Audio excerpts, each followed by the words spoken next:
In the article Sexual Perversion by Thomas Nagel, the author goes to great lengths to define the concepts of sexual desire and sexual perversion in order to identify exactly what about human sexuality qualifies it to admit of perversions. Nagel compares the sexual appetite to that of the appetite of hunger.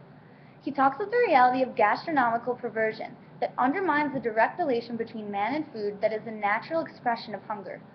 Even an appetite, Nagel says, can have perversions if, in addition to its biological function, it has significant psychological structure.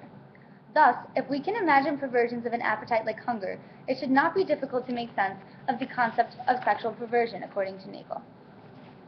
To provide the foundation for what comes to be his main argument throughout the piece, he turns to reference the works of Sartre. In his work, Sartre does not actually touch on the issue of sexual perversion itself.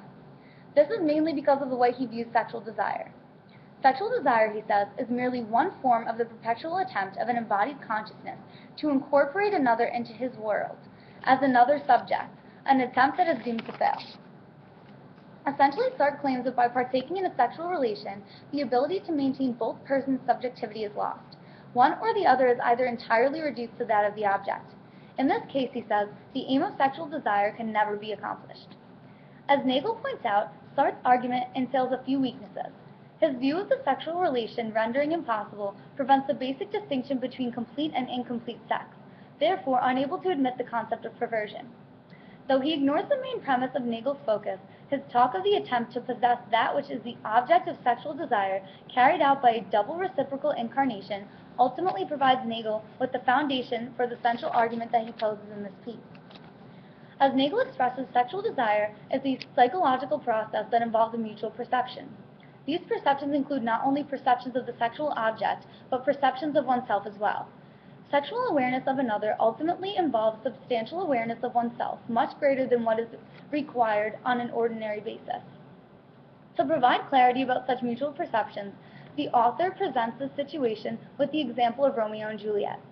Basically, it is said that mutual perceptions are brought about by first the acknowledgement and sensing of the other, whom is the object of sexual desire, in this case involving Romeo and Juliet. At this instance, Romeo is in the sexual grip of his body, being aroused by an unaroused object, which is Juliet. The next step is for Juliet to notice Romeo. As she does, Romeo soon begins to pick up upon her obvious signs of sexual arousal, not only noticing but sensing these as well. He eventually senses Juliet sensing him, which ultimately brings about an entirely new crucial aspect to this development. Romeo is granted a sense of embodiment not only through his own actions, but through the eyes and reactions of another.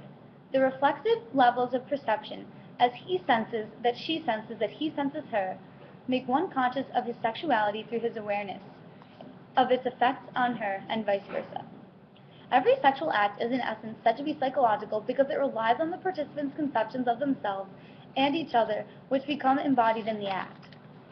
Therefore, sexual desire is not merely the perception of the embodiment of another.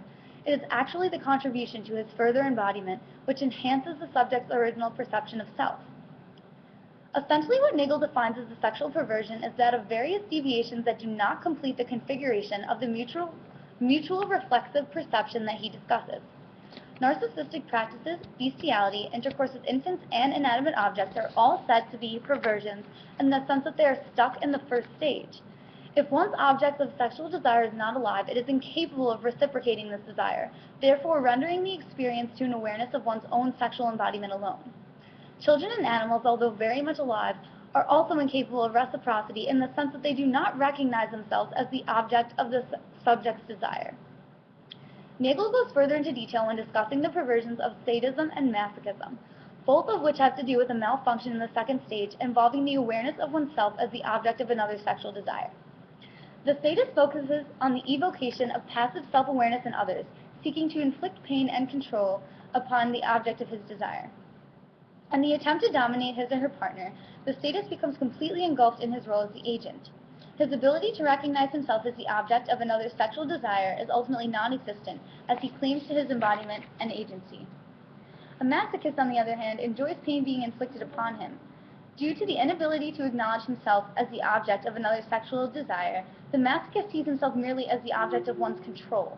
He imposes a perversion that the sadist embodies on his partner upon himself, letting go of his own agency.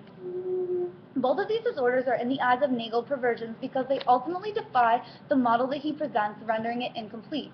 They lack the completion of the instinctual reflexivity of perceptions that are triggered by sexual desire and ultimately result in a successful sexual relation.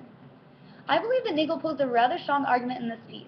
By providing an in-depth explanation of just what it means to encompass sexual desire and the necessary mutual perceptions that allow for the ideal sexual relation, Nagel is able to exquisitely justify his claims about what constitutes as a sexual perversion, as well as provide insight into our very own human nature and the very compulsions that we endure as embodied consciousnesses.